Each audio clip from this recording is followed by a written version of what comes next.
कुछ स्वादिष्ट है बनाना तो playrecipes.com पे जरूर है आना। श्रीरंगपुर नाम के गांव में राजेश नाम का भेलपुरी वाला रहता था। वो बहुत अच्छी भेलपुरी बनाता था और उसकी भेलपुरी गांव वालों को बेहद पसंद थी। उसकी भेलपुरी खाने के लिए लोग देर देर तक रुका करते थे। ऐसे ही बहुत दिन बीत गए थे। राजेश का धंधा बहुत अच्छा चल रहा था।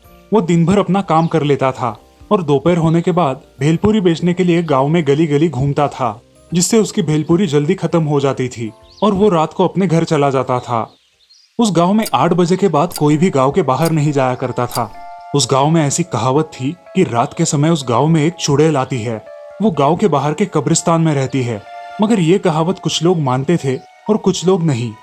एक दिन राजेश अपने गांव में बहुत देर तक भेलपुरी बेचता है और वो ये नहीं जानता था कि सच में चुड़ैल आती है या नहीं। उस दिन वो अपना भेलपुरी का ठेला लेकर घर जा रहा था। तभी अचानक उसे वो चुड़ैल गांव में घूमती नजर आई। वो जल्दी जल्दी अपने घर जाने निकला, लेकिन उसके ठेले के पहियों की आवाज आते ही उस चुड़ैल की नजर उस पर पड़ी। मिल गया मुझे मेरा पहला शिकार, अब तुझे नहीं छोड़ूंगी। अरे मर गया रे, आज ये मेरा किससे पाला पड़ गया। ये चुड़ैल तो मुझे आज नहीं छोड़ेगी। अब कहा जाएगा, मेरी आहट से गांव वाले बाहर नहीं निकलते हैं और तू तो बड़ा ही बहादुर है जो रात के समय बाहर निकलता है। अब मैं तुम्हें नहीं छोड़ूंगी, मैं तुम्हें खा डालूंगी। ऐसा बोल के वो उसे पकड़ लेती है। अरे छोड़ दो मुझे चुड़ैल, मैंने तुम्हारा क्या बिगाड़ा है, छोड़ो मुझे। ऐसा कह के भेलपुरी वाला अपने जान की भीख मांगता है, मगर चुड़ैल भेलपुरी वाले के शरीर पर कब्जा कर लेती है और उसको हथियार बनाकर गांव में घूमने लगती है।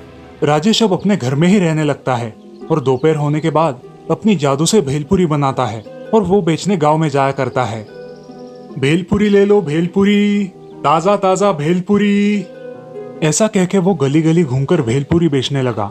अब जो भी वो भेलपुरी खाता वो खाता ही रहता था, मगर भेलपुरी खाने के कुछ समय बाद ही चक्कर आकर गिर जाता। भेलपुरी वाला अपने जादू से उन लाशों को गायब कर देता था और उन्हें अपने घर पहुंचाया करता था। फिर रात के समय घर जाकर उन लाशों को कब्रिस्तान में ले जाकर कब्र के पास फेंक देता था। अच्छे बकरे मिले हैं आज, अब मुझे 8 दिन तक टेंशन नहीं। एक आदमी हरिया उसे लाशों को ले जाते समय देख लेता है और वो ये भी देख लेता है कि उन लाशों को वो कब्र में डाल रहा है। हाय रे, ये नासपीटा भेलपुरी वाला, हमारे गांव के आदमियों को इसने अगवा कर लिया है। इन गांव वालों को कैसे छुड़ाया जाए। हरिया चुपके से वहां से निकल जाता है और गांव में आकर गांव वालों को जमा करके ये सारी बातें बताता है। अरे गांव वालों, ये भेलपुरी वाला अपने गांव के लोगों को जादुई भेलपुरी खिलाकर बेहोश करता है और रात में उन्हें कब्रिस्तान में लेकर जाता है। अरे हरिया, हम क्या कर सकते हैं? फिलहाल के लिए उसके पास से भेलपुरी मत खाइए, बाकी का कल सोचेंगे। अब गांव में ये खबर फैल जाती है। सारे लोग भेलपुरी वाले से डरने लगते हैं और उसके हाथ की भेलपुरी खाना बंद कर देते हैं। भेलपुरी वाला गांव में जब भी आता, लोग उसे नजरों से घूरने लगते। उसे कुछ शक होने लगा, आज ये लोग मुझसे कुछ खरीद क्यों नहीं रहे।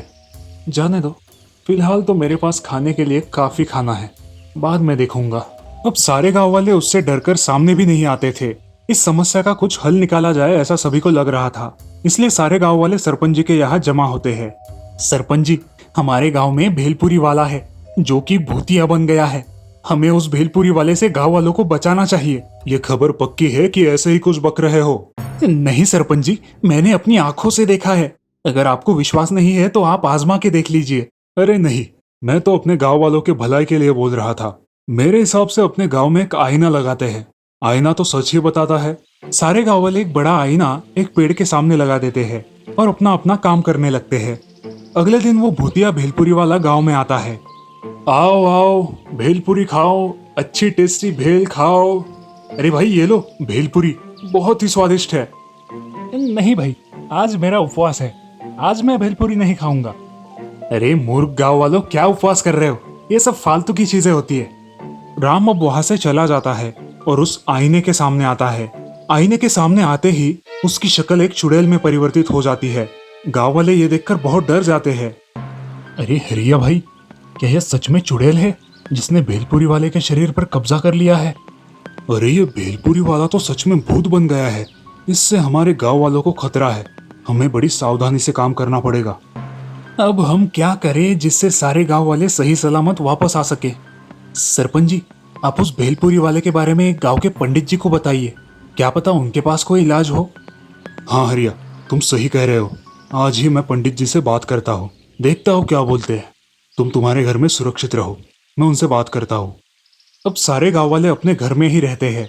इधर सरपंच जी गांव के पंडित जी को बुलाते हैं। पंडित जी उनके घर आते हैं। आइए पंडित जी, जरा आपसे महत्वपूर्ण विषय पे चर्चा करनी है। बोलिए सरपंच जी, क्या समस्या है? किस विषय में आपको चर्चा करनी है?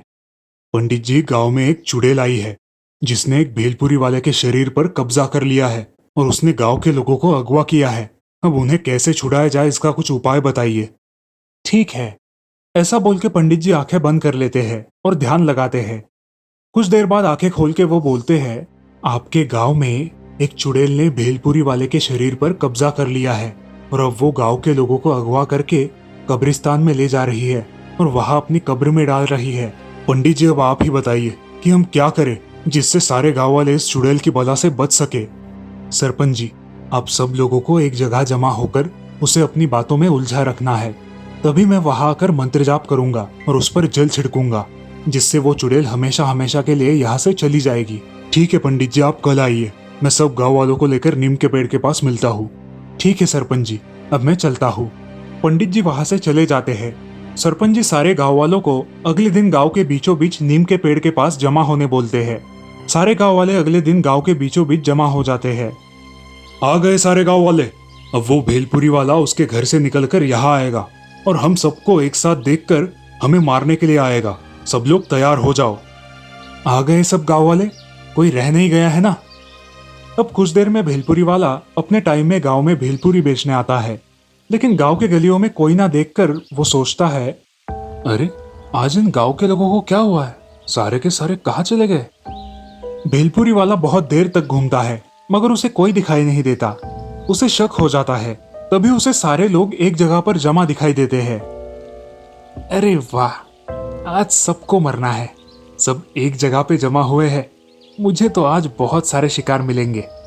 ऐसा कह के भेलपुरी वाला अपने भेलपुरी की गाड़ी लेकर आगे चला जाता है। अरे भेलपुरी ले लो गांव वालों, बहुत ही स्वादिष्ट भेलपुरी है। सारे गांव वाले उसकी तरफ देखते हैं और उसे देखकर अनदेखा करते हैं और अपनी अपनी बातों में उलझे रहते हैं। अरे भेलपुरी ले लो गांव वालों, बहुत ही स्वादिष्ट भेलपुरी है। अरे हमें तुम्हारी भेलपुरी नहीं चाहिए। हरिया उसे अपनी बातों में उलझा के रखता है। तभी वो भेलपुरी वाला उस आईने के सामने जाता है। पंडित जी तुरंत उसी समय उसके शरीर पर मंत्र जाप करके जल छिड़कते हैं और वो चुड़ैल जोर जोर से चिल्लाने लगती है, मेरे साथ धोखा, छोड़ूंगी नहीं मैं तुम सबको। ऐसा कह के उस चुड़ैल का बदन आग से जलने लगता है और वो मुक्त हो जाती है। भेलपुरी वाला जमीन पर गिर जाता है और गांव के लोग उस कब्र से मुक्त होकर गांव में वापस आते हैं। ये सब देख के गांव वाले बहुत खुश होते हैं। धन्यवाद पंडित जी, आपकी मदद से सारे गांव वालों की जान बच गई है। अरे वो चुड़ैल अब मुक्त हो गई है, अब वो यहाँ वापस कभी नहीं आएगी। आप निश्चिंत होकर गांव में रह सकते हैं। धन्यवाद पंडित जी, आपकी बड़ी मदद मिली, आपका शुक्रिया। एक बुरहानपुर नाम के गांव में राजू नाम का आदमी रहता था। वो एक किसान था जो बहुत मेहनत किया करता था। उसके साथ उसकी पत्नी शालिनी भी काम किया करती थी। दोनों की कड़ी मेहनत रंग ला रही थी। उस साल गांव के सरपंच के खेतों में फसल कुछ अच्छी नहीं आई थी और राजू के खेत में आई फसल देखकर सरपंच को बहुत गुस्सा आया था। अजी हमारे खेत अच्छे, बीज अच्छा है, फिर भी उस राजू की फसल हमसे ज्यादा कैसे आती है? मेरा तो बीज भी अच्छा होता है और हमारे खेत तो उसके खेतों से बहुत अच्छे हैं, फिर भी मेरे खेत में उसके मुकाबले कम ही फसल आती है। क्या करे अब इस राजू का? हम कितना भी खेतों में मेहनत करें, लेकिन फिर भी इस राजू की ही फसल अच्छी आती है। ठीक है, अगली बार देखते हैं। सरपंच और उसकी पत्नी राजू से जलते थे। उधर राजू अपने घर में शालिनी के साथ बहुत खुश था। उसको एक बेटी थी जिसका नाम था माला। माला को पक्षियों और प्राणियों से बड़ा लगाव था। उसने अपने घर में एक कुत्ता, एक खरगोश और एक तोता भी पाल कर रखा था। राजू और शालिनी उन प्राणियों को खेतों में लेकर जाया करते थे। वो दिन भर खेतों में खेलते थे। माला घर आती तो सीधा खेत में चली जाती थी और अपने प्राणियों के साथ खेलती थी। एक दिन उसे स्कूल से आने में बहुत देर हो गई। राजू और शालिनी बहुत चिंता में पड़ गए। अरे शालिनी, इतनी तेज बारिश हो रही है और ये माला है कि अब तक घर नहीं आई। मुझे तो बहुत डर लग रहा है, मैं जा रहा हूँ उसे ढूंढने। अजी मैं भी आऊँ क्या साथ में? नहीं शालिनी, तुम घर पर रुको, अगर वो घर पर आ गई तो मुझे बता देना। ठीक है जी, आप माला को लेकर जल्दी आना। ऐसा कहकर राजू वहां से माला को ढूंढने निकलता है। वो गांव के रास्ते से स्कूल जाता है। बहुत तेज बारिश होने के कारण उसे आगे का कुछ भी साफ साफ दिखाई नहीं देता। रास्ते में उसे एक पेड़ के नीचे कोई बैठा हुआ नजर आता है। राजू उस तरफ देखता है तो उसे कोई जानी पहचानी सी आकृति वहां नजर आती है। राजू पेड़ के पास जाता है। अरे माला बेटा, तुम यहाँ पे क्या कर रही हो? मेरे पास छाता नहीं है, इसीलिए यहाँ पेड़ के नीचे रुकी हूँ। बेटा, हम दोनों घर में कितना चिंतित हो गए थे। चलो इस कबूतर के बच्चे को छाते में लेकर चलते हैं। हाँ पिताजी, चलिए, अब इसे बारिश नहीं लगेगी। अब दोनों बाप बेटी घर आते हैं। कहाँ चली गई थी तू माला? यहाँ मेरी जान जाने को थी, ऐसे बाहर मत रुका कर। अरे जरा शांत भी रहो, इसकी वजह से माला को घर आने में देर हो गई है। शालिनी उस कबूतर के बच्चे को देखकर चुप हो जाती है। तभी उसकी नजर उसके जख्म पर पड़ती है। क्या हुआ है इसे? ये कहाँ मिला आप दोनों को? बिना देखे ही बच्ची को बोलना शुरू कर देती हो। इसकी वजह से ही माला को देर हो गई। पेड़ के नीचे उसे पकड़ के बैठी थी। माफ कर दो बेटा, मुझे पता नहीं था, लेकिन तुमने बताया क्यों नहीं? अरे माँ, तुम बोलने दोगी तो ना। ये कबूतर पेड़ के नीचे जख्मी पड़ा था और इसे छोड़ के मैं घर कैसे आ सकती थी? मैंने उसे उठाया तभी जोर से बारिश शुरू हो गई। मैं इसे पकड़े पेड़ के नीचे खड़ी थी। मेरे पास छाता ना होने के कारण मैं घर जल्दी ना आ सकी माँ। ठीक है बेटा।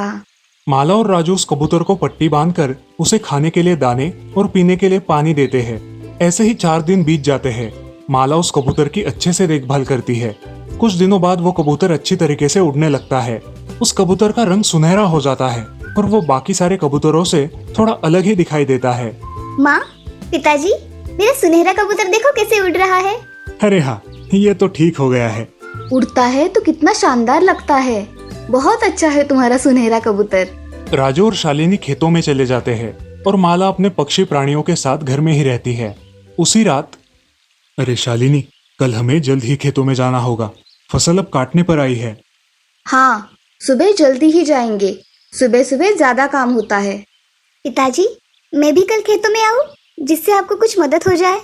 ठीक है बेटा, चलो अब सो जाते हैं। अगले दिन राजू, शालिनी और माला तीनों अपने प्राणियों के साथ खेतों में चले जाते हैं। ये सब गांव का सरपंच देख लेता है और मन ही मन सोचता है, सारे के सारे खेतों में जा रहे हैं और कितनी मेहनत करके फसल उगाओगे। माला और उसके माँ बाप खेत में पहुंचकर काम करने लगते हैं। पिताजी, ये फसल का अनाज कैसे बनता है? ये फसल सूखने के बाद अनाज बनता है।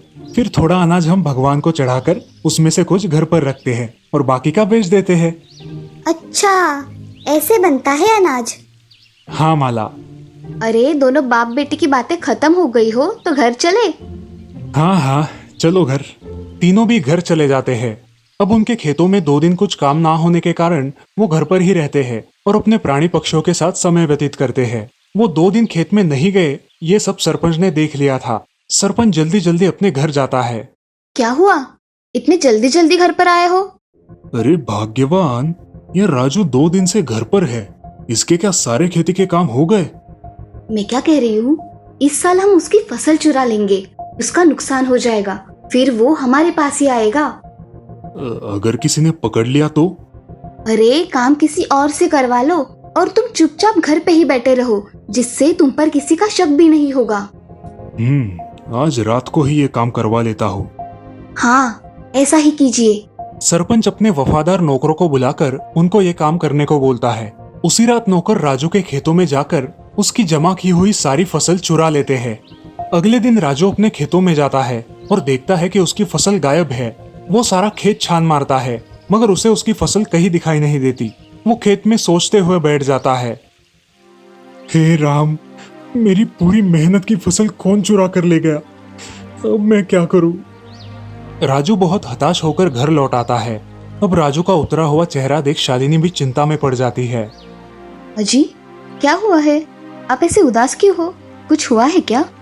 बहुत बड़ा नुकसान हुआ है। हमारे खेत में जो भी फसल थी, सारी की सारी किसी ने चुरा ली है। क्या बोल रहे हो? ऐसा कैसे हो सकता है?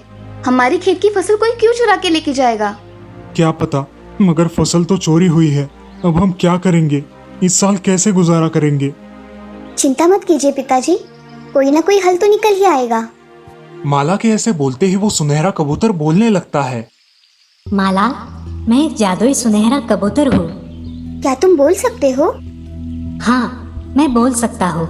मैं मेरी माँ से बिछड़कर रास्ता खो गया था और जख्मी हो गया था। उस जख्मी अवस्था ने तुमने मेरी सहायता की, उसके लिए धन्यवाद। तुम सबका प्रेम और स्नेह देखकर मुझे बहुत अच्छा लगा। मैं तुम्हारी कुछ मदद करना चाहता हूँ। बोलिए, क्या चाहिए आपको? हे सुनहरे कबूतर, क्या तुम बता सकते हो कि मेरी फसल किसने चुराई है? अरे वो काम तो इस गांव के सरपंच का है। वो तुम्हारी उन्नति देखकर जलता है। 2 दिन जब तुम काम पर नहीं गए थे, तब उसने मौका देखकर तुम्हारी फसल को चुरा लिया। क्या यह सच है? सच में। अब देखो मेरा कमाल। कबूतर मंत्र पढ़कर सारी फसल राजू के घर के सामने डाल देता है और उसे वो फसल का अनाज बनाकर अपने घर में भरने को बोलता है। अब राजू बहुत खुश हो जाता है। तुम्हारा बहुत बहुत धन्यवाद, तुमने हमारे लिए इतना किया। बोलो, तुम्हें क्या चाहिए? जो भी मांगोगे वो मिल जाएगा। मुझे कुछ नहीं चाहिए। हे जादुई कबूतर, बस तुम मेरी बेटी के लिए हमारे घर पर ही रहो। ठीक है। माला, तुम्हें कुछ मांगना है? हे जादुई कबूतर, मुझे सिर्फ तुम चाहिए और कुछ भी नहीं चाहिए।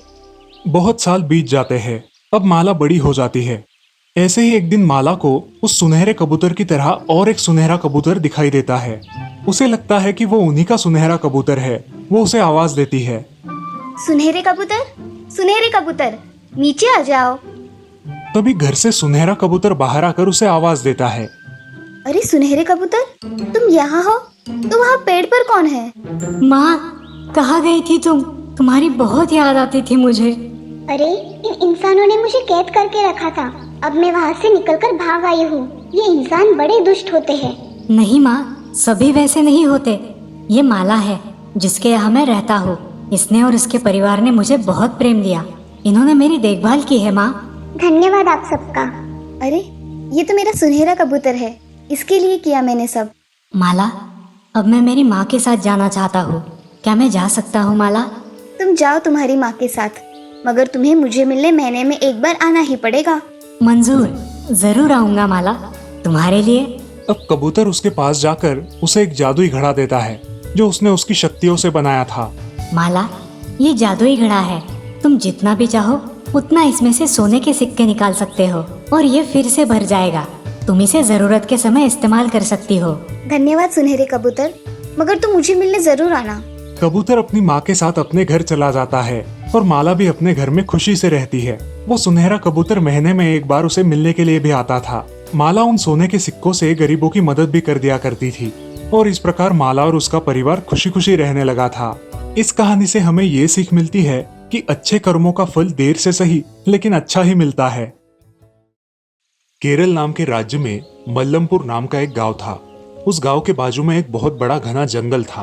उस जंगल में तरह तरह के प्राणी थे। उस जंगल में एक हाथियों का झुंड भी था, जिसमें एक 15 साल की हाथीनी थी जो गर्भवती थी। एक दिन वो थककर एक पेड़ के नीचे थोड़ा आराम करने बैठ गई और अपने आने वाले बच्चे के साथ बातें करने लगी। बेटा, जब तुम इस दुनिया में आओगे तो तुम्हें ये दुनिया बहुत खूबसूरत लगेगी। तुम्हें ये दुनिया बहुत पसंद आएगी। मैं तुम्हारा बहुत ख्याल रखूंगी।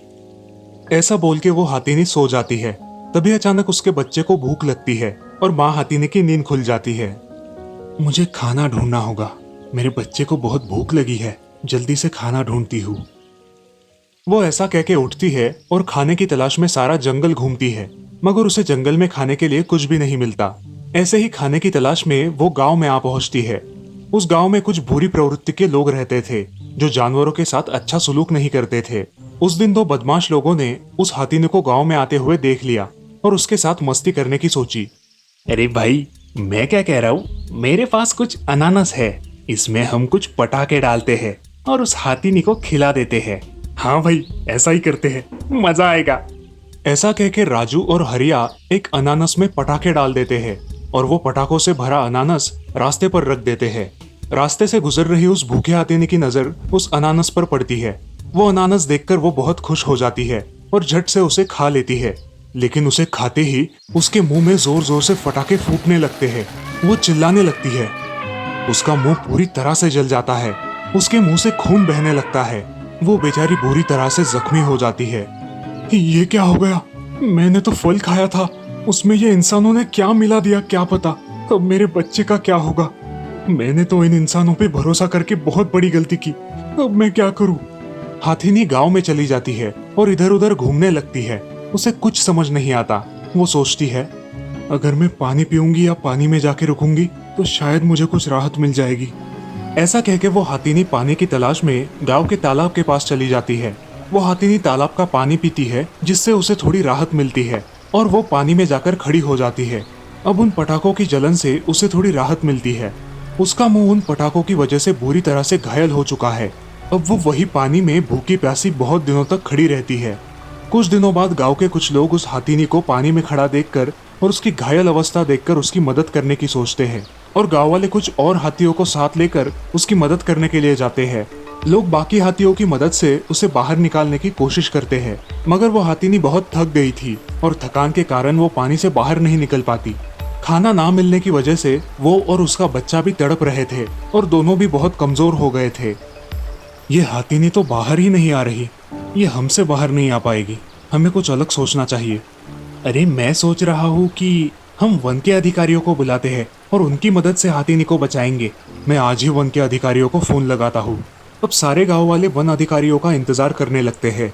हाथीनी अपने बच्चे से मन ही मन बात करती है, बेटा ये दुनिया बहुत सुंदर है और तुम भी इस दुनिया की तरह बहुत सुंदर हो।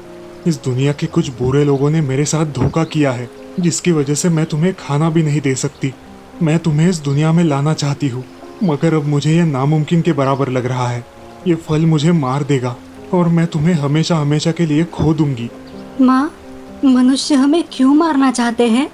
ये हमसे ऐसा बर्ताव क्यों करते हैं माँ? माँ, मैं सांस नहीं ले पा रहा, क्या हो रहा है मुझे माँ? अब हाथीनी बहुत रोने लगती है क्योंकि वो अपने बच्चे को बचा नहीं सकती और थकान के कारण वो पानी में डूबने लगती है। तभी उस गांव में वन अधिकारी आ जाते हैं और उस हाथीनी की अवस्था देखकर गांव वालों पर क्रोधित होते हैं। अरे ये हाथीनी तो गर्भवती है, इसे जल्द ही पानी से बाहर निकालना होगा। जल्दी हाथियों की सहायता से इसे बाहर निकालने की कोशिश करो। ये निंदनीय कृत्य किसने किया है? हमें भी नहीं पता साहब, मगर ये हाथीनी गांव में घूम रही थी और आखिर तालाब में आकर खड़ी हो गई। हमने उसे देखा और आपको फोन कर दिया। अब उस हाथीनी को फिर से हाथियों की सहायता से बाहर निकालने की कोशिश करते हैं। उसे एक रस्सी से बांधकर बाहर खींचने की कोशिश करते हैं, लेकिन बहुत थकान की वजह से वो हाथीनी बाहर नहीं निकल पाती और जिंदगी की जंग हार जाती है। वो हाथीनी पानी में डूब जाती है और उसके साथ साथ उसका वो नन्हा बच्चा भी। उसे निकालने की कोशिश करने वाले हाथी भी रोने लगते हैं और इस तरह कुछ चंद इंसानों के मनोरंजन की सजा बेचारी हाथीनी और उसके बच्चे को भुगतनी पड़ती है। हमें उम्मीद है कि इस कहानी से आप कुछ सीखेंगे और सभी प्राणियों के प्रति इंसानियत दिखाएंगे।